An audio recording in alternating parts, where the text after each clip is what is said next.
के सामने संकट पैदा किया, पहचान का संकट खड़ा किया। और यही कारण था ये पेशेवर अपराधी और माफिया जब निकलते थे, गरीबों और व्यापारियों के मन में एक भय पैदा होता था कि न जाने किसके मकान पर कब्जा कर ले, किसके प्रतिष्ठान पर कब्जा कर ले। और इन्होंने तो समय की सरकारों के समय में, उस समय इन्होंने जो कुछ संपत्ति अर्जित की थी, उस संपत्ति को वापस लेने का कार्य हमारी सरकार कर रही है। 1900 करोड़ रुपए की संपत्ति हमने जब्त कर ली है।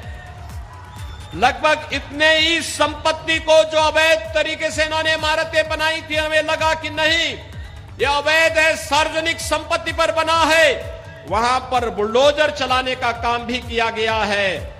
और आज जब बुलडोजर चलता है तो भाइयों बहनों, सबसे ज्यादा पीड़ा होती है समाजवादी पार्टी को और कांग्रेस को। इन्हीं को ज्यादा पीड़ा होती है। सपा हो, बसपा हो, कांग्रेस हो, इनको गरीबों से, गांव से, महिलाओं से, युवाओं से कोई लेना देना नहीं।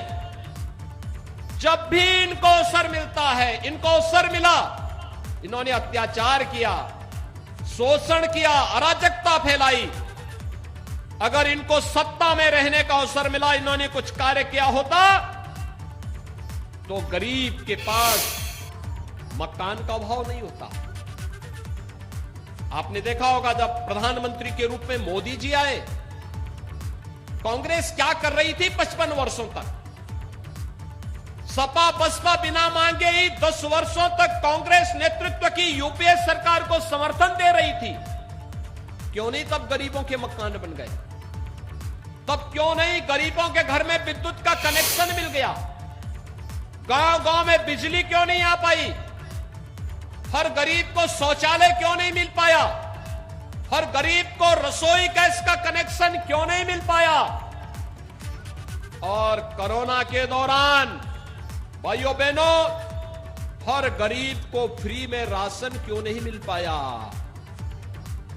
सरकार तो 2020 में भी 8 महीने तक और 2021 में मई से लेकर के और भाइयों बहनों होली तक, यानी 2021 के 22 के होली तक फ्री में राशन सबको मिलेगा। एक नहीं 2-2 बार मिलेगा। हर महीने 2 बार राशन। 15 करोड़ लोग उत्तर प्रदेश के अंदर लाभान्वित होंगे।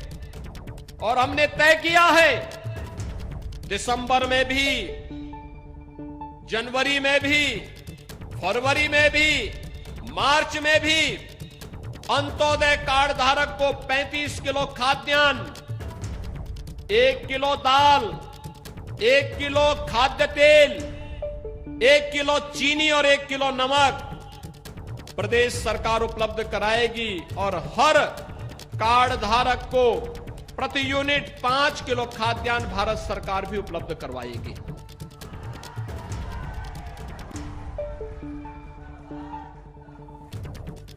ये लगातार मिलेगा, हर एक व्यक्ति को मिलेगा। पहले खाद्यान्न विपक्षी दलों के नेता खा जाते थे, गरीब को तो कुछ मिलता ही नहीं था, गरीब देखता रह जाता था। आज गरीब को खाद्यान्न देने का कार्य किया जा रहा है, मकान दिया जा रहा है।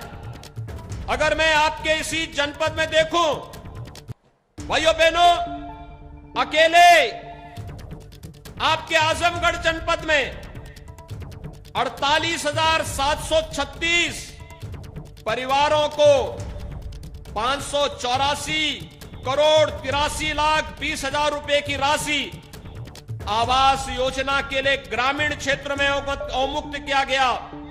और शहरी क्षेत्र में 28,542 लाभार्थियों को 521 करोड़ 13 लाख रुपए की धनराशि उपलब्ध करवाई गई। आपके आजमगढ़ जनपद में 1,813 सामुदायिक शौचालय और यही नहीं, 13 यहां पर 1,02,415 लाभार्थियों को विद्युत के निःशुल्क कनेक्शन देने का कार्य आजमगढ़ जनपद में हुआ है। भाइयों बहनों, 154 मजरों में विद्युतीकरण का कार्य भी हुआ है।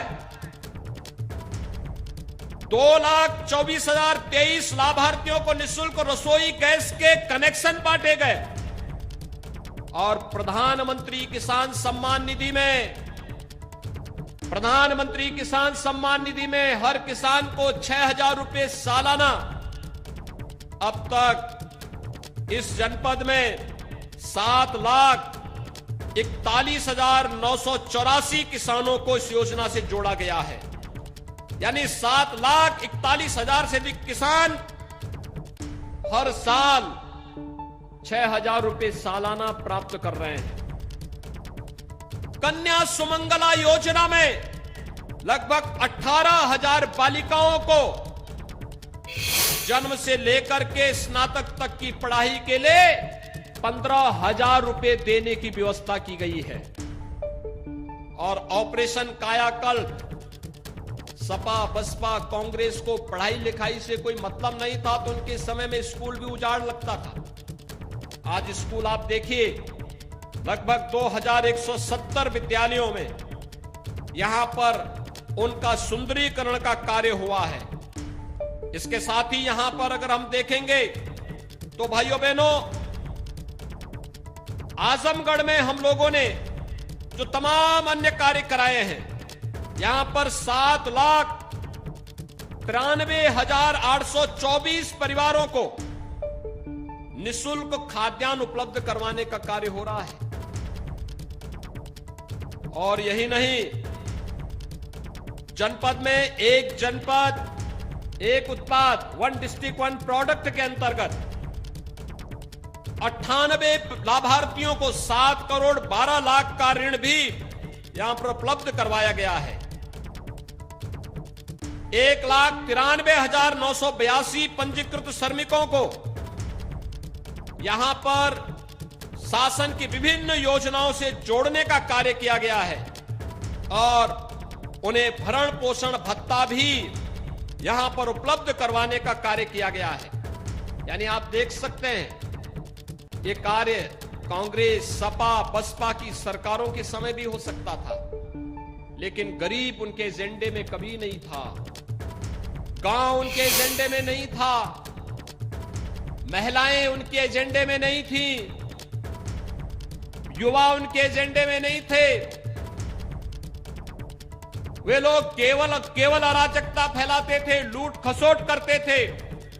भारतीय जनता पार्टी तो सबका साथ, सबका विकास, सबके विश्वास और सबके प्रयास के साथ एक नए भारत के निर्माण के लिए, नए उत्तर प्रदेश के निर्माण को हम आगे बढ़ा रहे हैं। और भाइयों बहनों, इस नए उत्तर प्रदेश के लिए मैं आप सबका सहयोग करने के लिए आज आपके बीच में आया हूं। मुझे प्रसन्नता है कि आप सभी लोगों ने कोरोना बचाव के लिए प्रधानमंत्री मोदी जी के द्वारा फ्री में वैक्सीन, सबको वैक्सीन की जो सुविधा दी है, आप सभी लोग इसका लाभ ले रहे हैं। मेरा आप सबसे अनुरोध होगा, कोरोना भी समाप्त नहीं हुआ। अभी कोरोना दुनिया के अंदर तमाम देशों में कहर बरपा रहा है।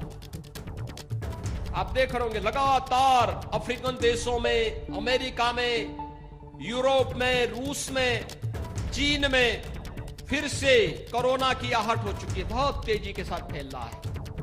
ये कोरोना वैक्सीन, ये फ्री में वैक्सीन एक सुरक्षा कवच है। हम सबको आभार व्यक्त करना चाहिए प्रधानमंत्री मोदी जी का।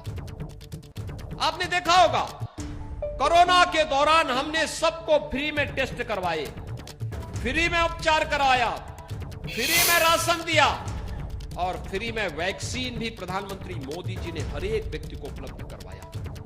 फ्री में वैक्सीन, सबको वैक्सीन। और मैं आप सबसे अनुरोध करूंगा, जिन्होंने अभी तक वैक्सीन की डोज नहीं ली, वे तत्काल जाकर के नजदीक के केंद्र में जाकर वैक्सीन ले ले। जिन्होंने एक डोज ले लिया वो दूसरा डोज जरूर ले ले। ये वैक्सीन कोरोना से बचाव का एक उत्तम माध्यम होगा और सामान्य जनजीवन को भी आगे बढ़ाने में मदद करेगा। आज जिन विकास परियोजनाओं का यहां पे लोकार्पण और शिलान्यास हुआ है, मैं इनका सब के लिए आप सभी नागरिकों को और खासतौर पर इस विधानसभा क्षेत्र की विधायक श्रीमती वंदना सिंह जी को विशेष बधाई देता हूं। और मैं उन्होंने भारतीय जनता पार्टी की सदस्यता ग्रहण की है, भारतीय जनता पार्टी के मूल्यों के साथ जुड़ी हैं। उनके साथ जो अन्याय सपा की सरकार के समय हुआ, भले अन्याय सपा की सरकार के समय हुआ था, लेकिन हमारी सरकार सबका साथ और सबके विश्वास पर बात करती है।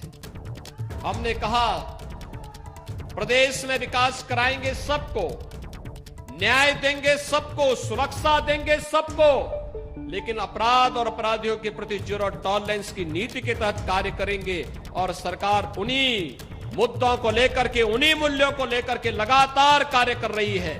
आज के इस अवसर पर एक बार फिर से मैं आप सभी लोगों को, जो कोरोना कालखंड में भी अपने जीवन और जीविका को बचाए रखते हुए निरंतर उत्साहपूर्ण तरीके से आगे बढ़ रहे हैं, आप सबका मैं आह्वान करूंगा कि हम सबके उत्तर प्रदेश को एक नए भारत के नए उत्तर प्रदेश के रूप में स्थापित करने के इस अभियान के साथ आप सभी लोग मिलकर के अपना सहयोग देंगे। आप सबको मैं इन योजनाओं के लिए बधाई देता हूं। बाबा साहब भीमराव अंबेडकर के महापरिनिर्वाण दिवस के अवसर पर उन्हें विनम्र श्रद्धांजलि अर्पित करता हूं और आप सबके प्रति अपनी शुभकामनाएं व्यक्त करते हुए अपनी वाणी को देता हूं विराम। जय जय श्री राम, जय जय श्री राम। तो आजमगढ़ से मुख्यमंत्री योगी आदित्यनाथ को सुन रहे थे आप, और तमाम तरीके की जो योजनाएं चली हैं पूरे प्रदेश के लिए और उसके तहत आजमगढ़ को क्या मिला है वो सारी चीजें भी गिनवाते बताते नजर आए।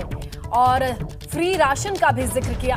जाहिर तौर पर सपा पर भी हमला बोला, सपा का गढ़ मारा जाता है। और ऐसे में आज की ये रैली और ये संबोधन बेहद अहम। यहाँ पर कई तरीके के सवाल उठाए। सपा कांग्रेस बसपा के एजेंडे में नहीं थे गरीब, सरकारें सिर्फ लूट और अराजकता फैलाया करती थी, ये आरोप भी लगाया। इस मंच से गरजे हैं मुख्यमंत्री योगी आदित्यनाथ। पहले राशन विपक्षी दलों के नेता खा जाया करते थे, इसी वजह से गरीबों को राशन मिल नहीं पाता था। आजमगढ़ जिले में सरकार ने लोगों को फ्री बिजली कनेक्शन दिए हैं, उस बात का भी जिक्र किया है मुख्यमंत्री योगी आदित्यनाथ ने। कई तरीके की योजनाएं परियोजनाएं भी हैं, देखिए मंच की भी तस्वीरें आप देख सकते हैं। और ब्यौरा दिया है बाकायदा मुख्यमंत्री ने कि किस तरीके से लगभग 5 साल की सरकार में गरीबों का भला हुआ है, किस तरह से तमाम योजनाओं को जरूरतमंद लोगों तक पहुंचाया गया है। आजमगढ़ कैसे इसी दायरे में आता है और लोगों को फायदा मिला है। माफिया का भी जिक्र किया है मुख्यमंत्री ने। माफिया से 1900 करोड़ की संपत्ति मुक्त कराई गई है, मुख्यमंत्री ने यह भी जिक्र किया है। और माफियाओं की संपत्ति जो थी अवैध थी, उस पर बुलडोजर चलाया गया है। कांग्रेस पर भी उन्होंने सवाल उठाए। 55 साल तक आखिर कांग्रेस ने किया क्या, यह भी सवाल किया इसी मंच से मुख्यमंत्री ने। और माफियाओं को खास तौर पर घेरते हुए नजर आए। कहा कि जो माफिया राज किया करते थे आज वो कहां है, उनकी संपत्ति या तो कुर्क की गई है या फिर बुलडोजर चला है। और अब जब बुलडोजर चल रहा है तो कांग्रेस को परेशानी हो रही है। और क्या कुछ कहा है मुख्यमंत्री ने, चलिए हम आपको एक बार फिर से बुलेट पॉइंट्स दिखा देते हैं।